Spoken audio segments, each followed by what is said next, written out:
Hey, baseball fan, time for a little self-care and a few minutes of cardboard meditation. Welcome to the show that features some of baseball's oddest stories and the cardboard slabs that document them. Find peace and joy through baseball cards with your host, the big guy. Oh, yeah, I know you're there.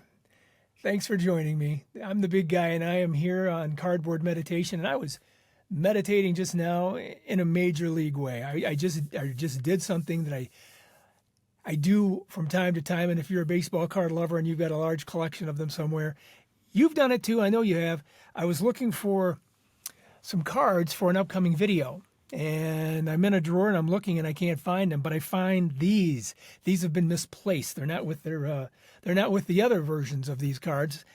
So I was very happy to find them. I said, let's just make a show about these. Let's just make something really cool about this.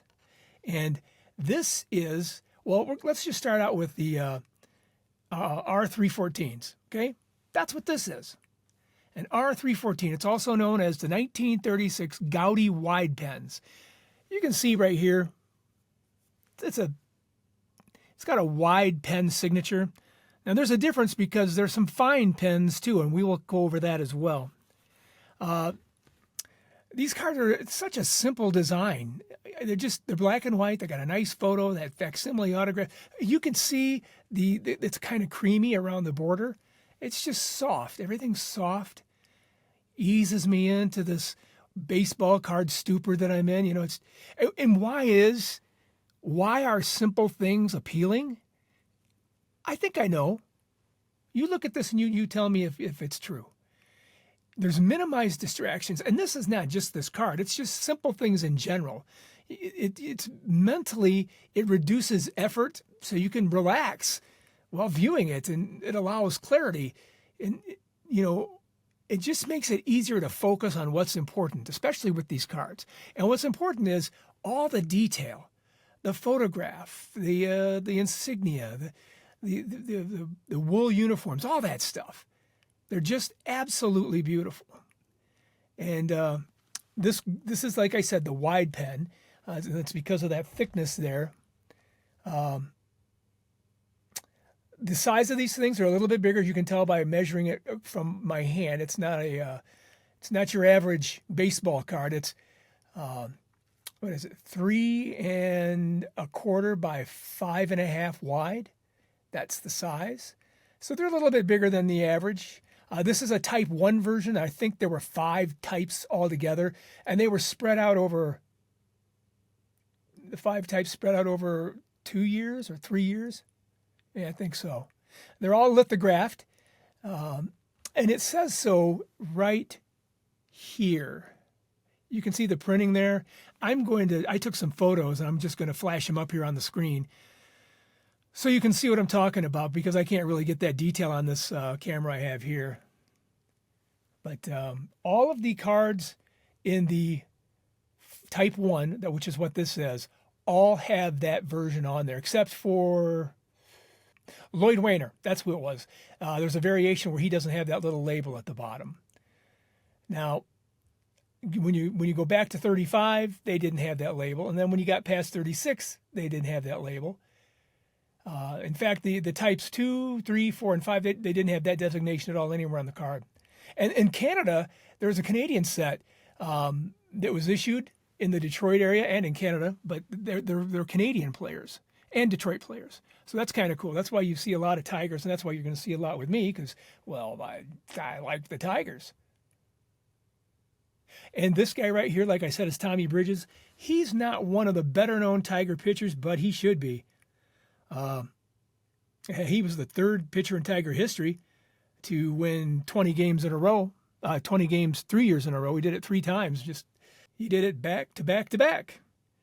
1934, 35, and 36. And the other 2 guys, Harry Kovaleski did it in 1914, 15, and 16. And George Mullen did it in 1905, 06, 07. And he remains the one of the fewer guys that have done this. And the last one that did it, 3 20-game seasons in a row, was Hal Newhouser, 1945, 44, 45, and 46. So it's something that hasn't been done a lot.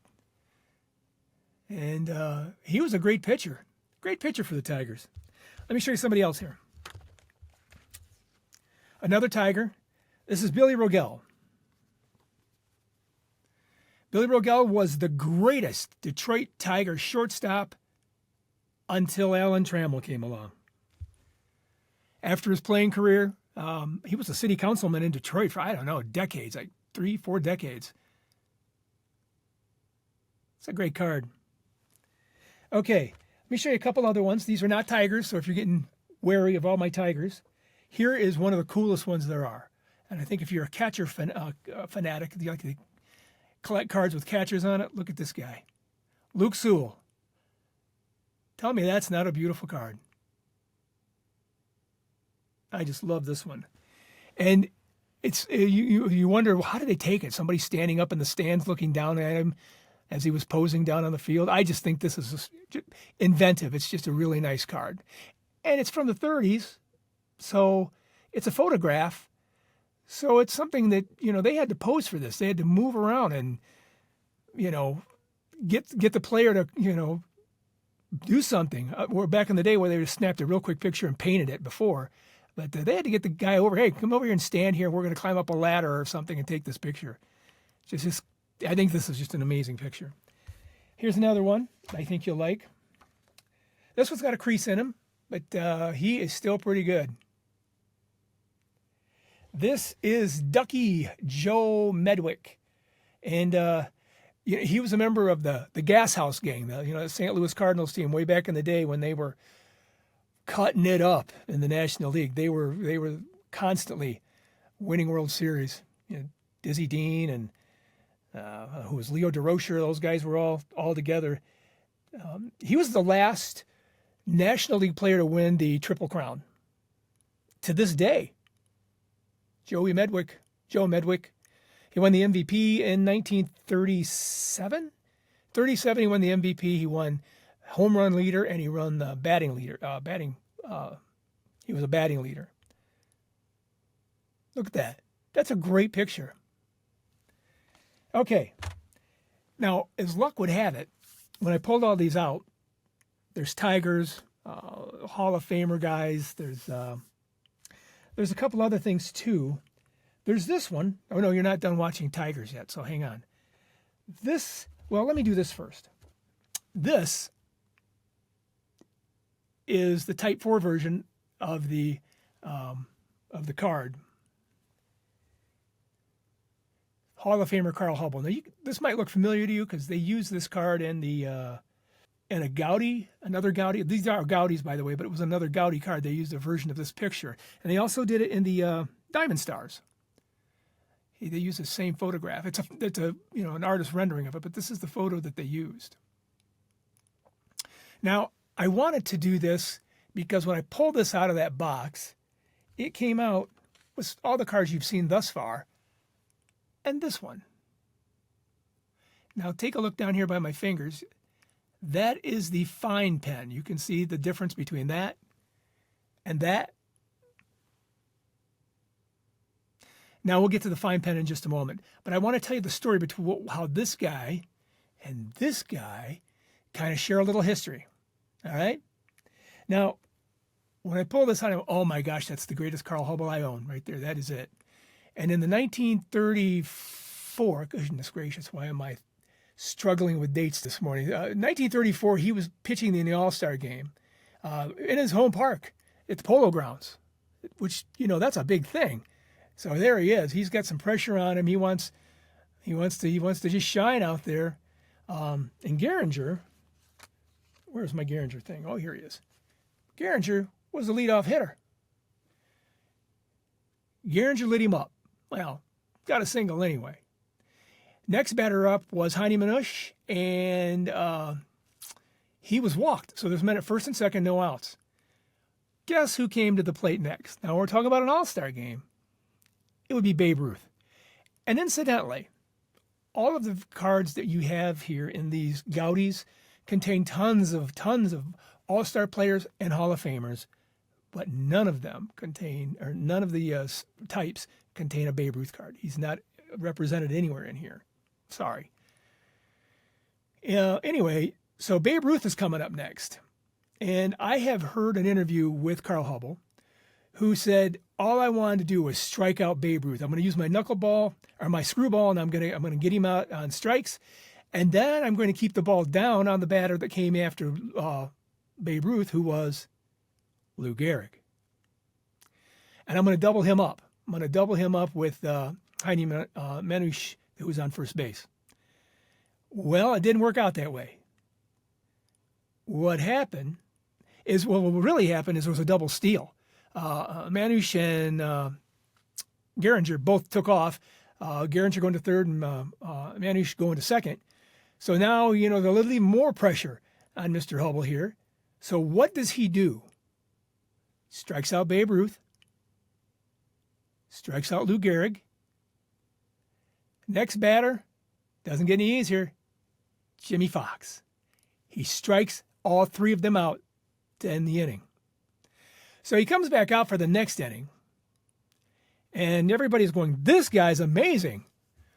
Yeah, you haven't seen the end of it yet. Next batter, Hall of Famer Al Simmons, strikes him out. After that, it's Joe Cronin, another Hall of Famer, strikes him out. He struck out 5 Hall of Fame players, not at that time, but as we know them now, Hall of Fame players in the All-Star game in 1934. That is an amazing feat, and he's an amazing pitcher.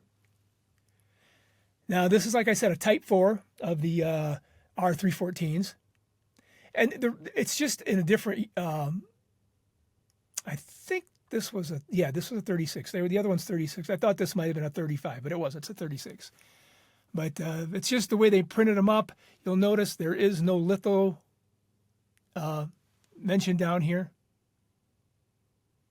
So let me get back to Charlie Gehringer so you can see that little fine signature there. That is the fine pen. Now, this is the R313. There were 120 cards in this set as well, and that's how many were in the first set we talked about. There were 120 cards in it. This is just a tad shorter. It's the same width as this, but it's a little bit shorter.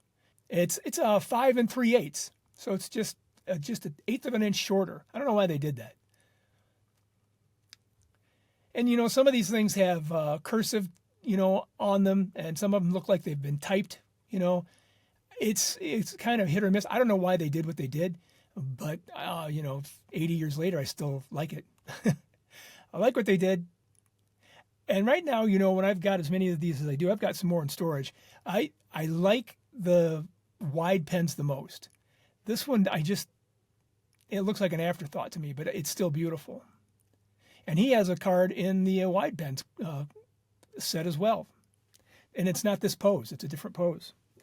And I'm assuming that's the case with most players. The final thing I want to show you is also another Gaudy National Chicle, which is probably the most beautiful set out of the 3 that I'm showing you. This is the R312. I was confused before about that, but this is that 50 card color photo premiums. And same height as the fine pens, so it's the same height as this one. Same height, but it's 4 inches wide, so it's a much wider card than any of the other cards in this series. Most have their name printed, like instead of a cursive there. And some of them have captions because there's more than one player on it, and they talk about what's going on. And it's pretty. These are the prettiest ones because they all look like they're hand tinted. They're done by a machine, but I'm certain that it's probably still some form of lithograph. And here's the thing about these. Think about a time in history especially when you were a kid, you went to your favorite little store to buy some candy or some gum, and you bought your favorite gum, and the guy behind the counter goes, "Thank you, young man. Here, have a little postcard here for you." And they took that, stuffed it in their pocket, which was destroyed very quick because these things are just so incredibly thin. that they didn't last long if they just gave them to a kid who was riding his bike to the store to get some candy or gum. But that's how they were distributed. They were given to the person who was buying the gum at the counter. I have always been amazed at premiums. Oh, and I don't know if I mentioned that. That's what these are. These are premiums. They're still cards, but you got these when you bought something. They were not in a pack to buy. But the premiums always just kind of amaze me. There's some big ones. There's great big premiums that were available for, I think they were in the 20s and 30s. There's things you sent away for. They lasted this long. They lasted into 2025. And that just amazes me. And that's why when I ran across these today, I marveled at the simplicity. I marveled at the snapshot in time. And I thought, who else is going to enjoy this? You. I knew you would. I knew you'd enjoy it. So thank you for watching my video today. And I'm going to go back and look for the other cards from my next video. And I just want to thank you for tuning me in. And if you would, like, subscribe, and comment. I'd like to know what you think about stuff like this. And are they cards? Are they cards to you? I don't know.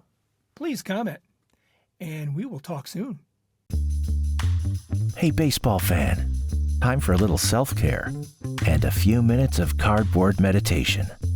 Welcome to the show that features some of baseball's oddest stories and the cardboard slabs that document them. Find peace and joy through baseball cards with your host, the big guy.